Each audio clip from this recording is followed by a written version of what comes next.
to Tiny Apartment Gardening, and today I'm going to be talking about air plants or Tillandsias. I just got some in the mail. They're kind of bizarre, weird, tentacly things. Here's some Spanish moss, which I also ordered. They don't have roots and seemingly just kind of seem to grow out of the ground. So, here's a little one. So cute. I'm going to get these guys in some water and show you that. Okay, and now I'm just going to take the air plants and put them into lukewarm water to let them revive from the travel for about 30 minutes. This one is so weird. It looks like an alien. They all kind of do, but that one more so.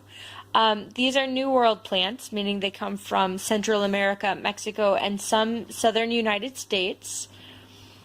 And as I said, they don't have roots that you can see or like leaves really. It's just they seem to come out of the air, so they're really unique and cool.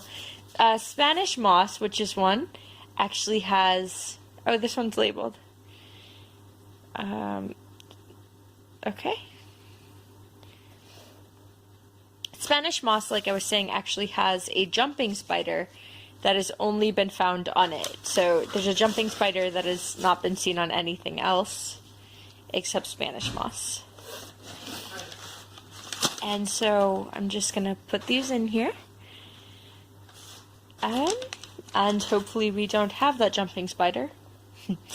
But I don't know if my bucket's really big enough. So I'm just gonna let them soak that up for about 30 minutes.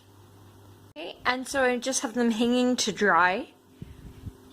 And you just want to do that after getting them wet, and I will leave them up for probably overnight, but it's not really mandatory. You just want to make sure they're all dry. So right now that's what they're doing. Okay.